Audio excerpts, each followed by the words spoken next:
Eagles in trouble, Lions Chief on a great Sunday night. And of course, we're going to finally get into our Steelers review, or my Steelers review, and see what's going on with the men in black and gold. Coming up next on Beyond the Locker Room.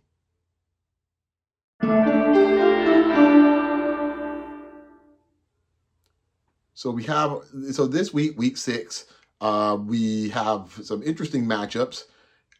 I'm going to get into let's get into Steelers right now. I've been holding this back for a minute. So Pittsburgh played the Cleveland Browns this weekend. Cleveland's being Cleveland, and we'll get to that in a second. But from the Pittsburgh perspective, they get the win, they get the dub. Overall, I think, the defense has been coming along nicely, and they got a ton of pressure on Cleveland, Gabriel all game. That's something that I've been a tad bit watching carefully to see how this bit played out. I found in the first couple of weeks, the defense, to me at least, we're just looking at it from an eye test standpoint, hadn't looked as sharp as it had in previous years, but they're rounding into form. On the offensive side, very much a ball control, fairly conservative.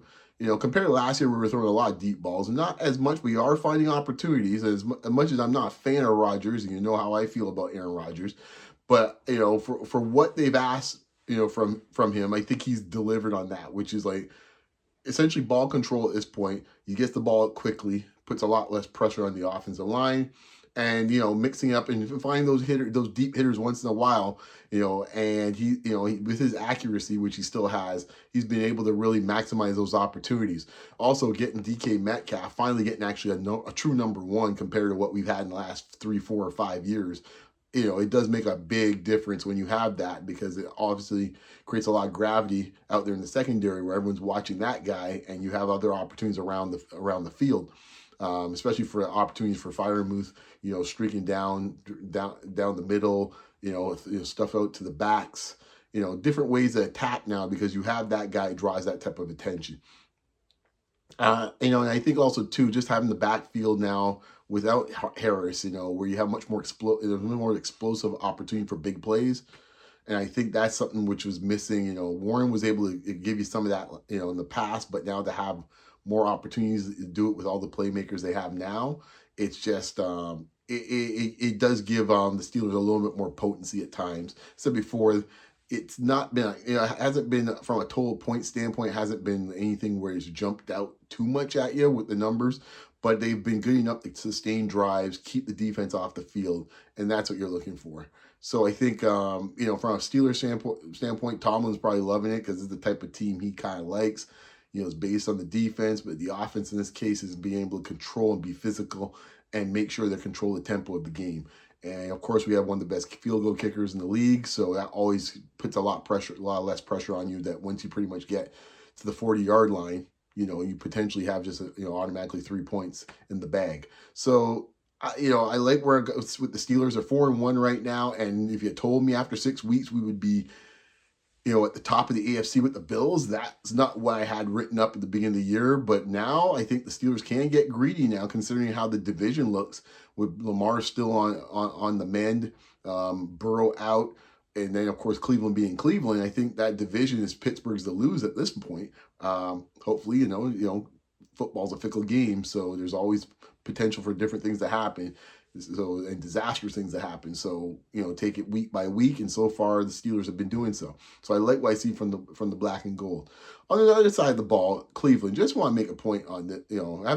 I haven't talked about Cleveland all year. I haven't talked about Shedeur Sanders and all that stuff going on. But I will say this.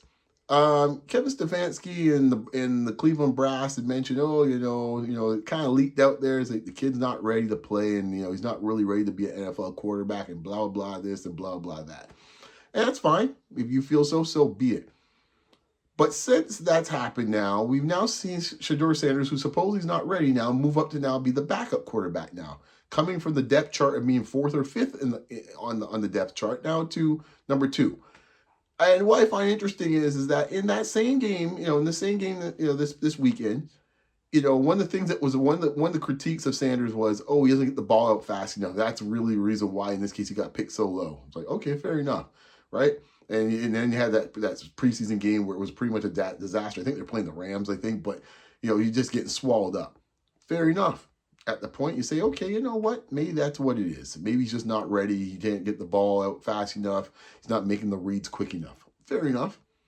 But then Gabriel comes in, who is supposed to have, be able to make the reads quick enough and be very accurate. And to give him credit, he had like 3 to 4 balls where the receivers just either just dropped the balls completely, one hit off their helmet at the goal line pretty much, with the game on the line for them to actually have a chance. So they let him down. But also, too, he was sacked 6 times and under duress almost the entire game. And you're sitting there going like, okay, maybe it wasn't so much that Shedeur couldn't get the ball out quick enough. Maybe in this case is that your offensive line really stinks. Maybe that's what it is, Cleveland. And one other point here just on Stefanski. I'm going to put this out here. I don't think any quarterback has been in Stefanski's system or offense or whatever you want to call it has actually, let's put it this way. They've been better when they've been outside of his system. Baker Mayfield, I was watching Tampa Bay in the evening game against Frisco, and Baker in this case, looked, obviously Baker's been playing great for the last 2 seasons now, and he's up in this case here as an early candidate for MVP. Baker, now they told us in Cleveland that, Baker's not, Baker's time has come and gone as a starting quarterback, and they can't do this with him, they can't do that with him, and essentially cut him. Okay, but he's now playing better in Tampa. Old worthless himself in this case here, they pick up for a boatload of dollars, in this case, Deshaun Watson. Wherever you want to say, Deshaun Watson was a better quarterback in Houston than any time he was arriving in Cleveland. All right, fair enough. You move now in this case here.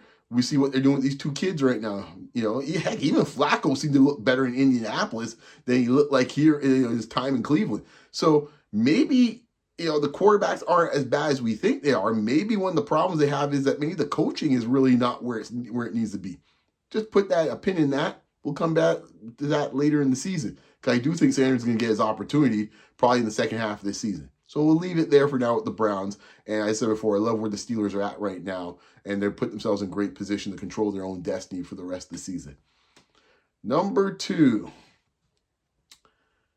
I'm going to go back to Detroit, Kansas City, Sunday night game. I'll say this. Kansas City, they needed the win because, they're obviously hanging on a little bit. It was a big win for them.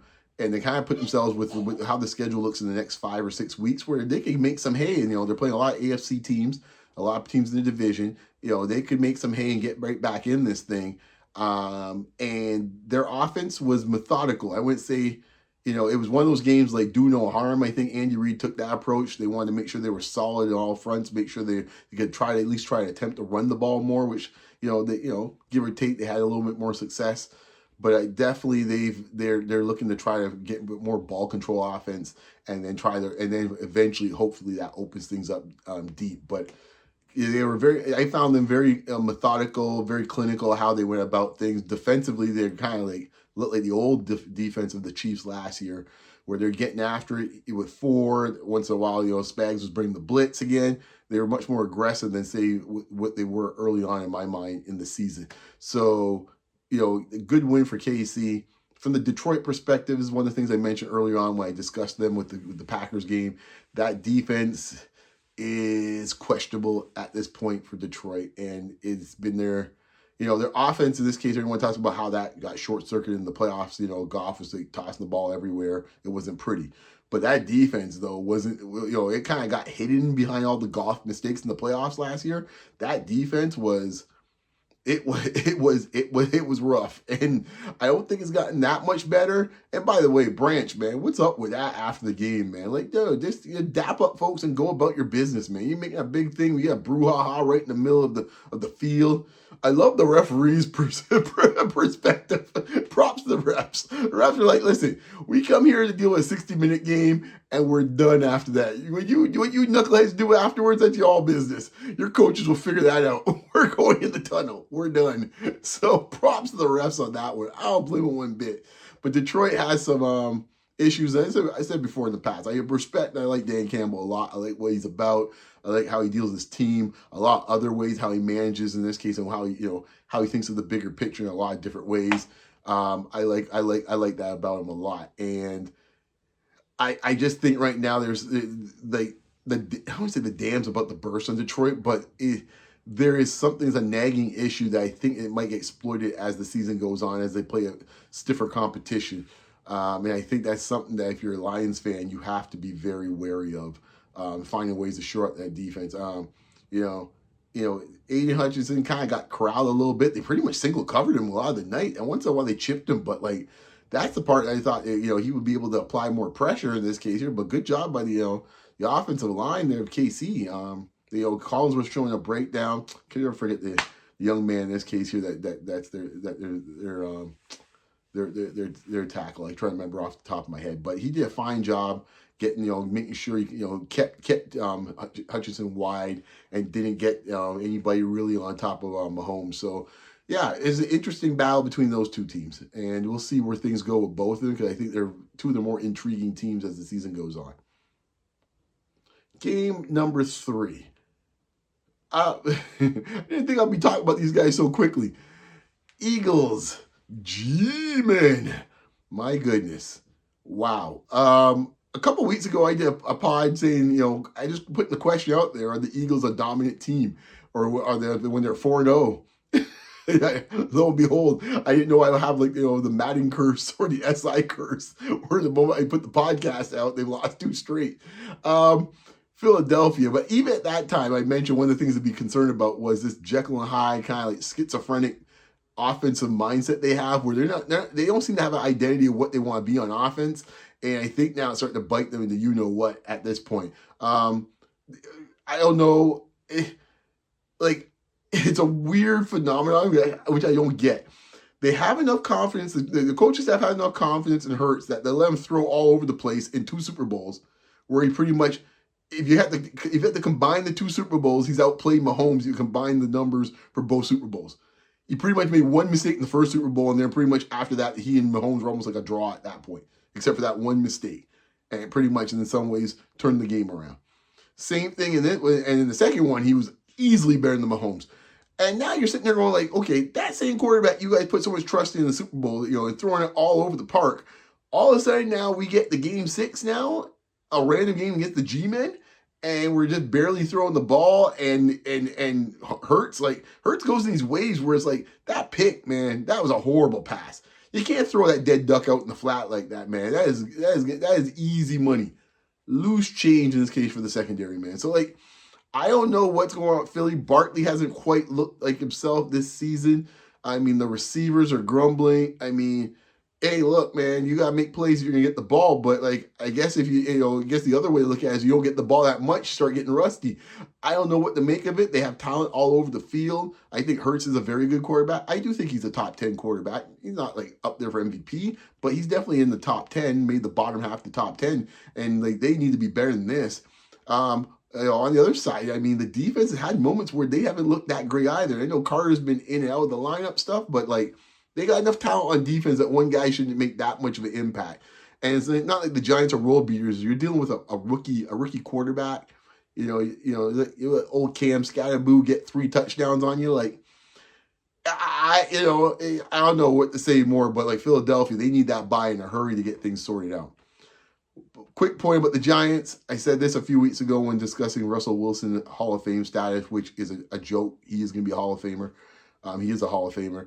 But I in some ways, I understand the move, even though some people are surprised, but I get the move. Sometimes you just need a quarterback as your leader for folks to follow and to believe in. And I think the team had lost belief in Russell after he kind of tossed that ball 10, 15 feet above the receiver's head.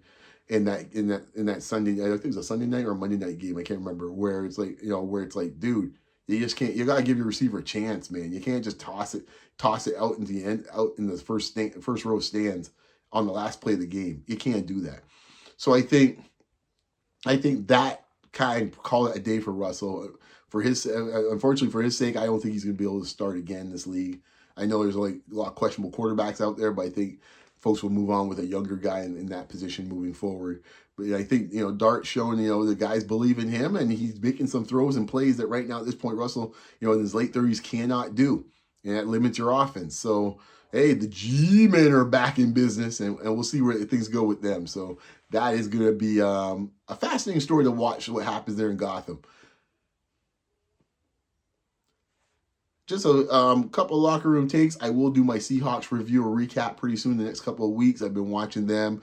It's been up and down, a bit of a roller coaster with them so far, but we'll get into them at another time. But some other things to look into. I would say Raiders, yikes. it's getting rough. San Francisco trying to hold down the fort right now.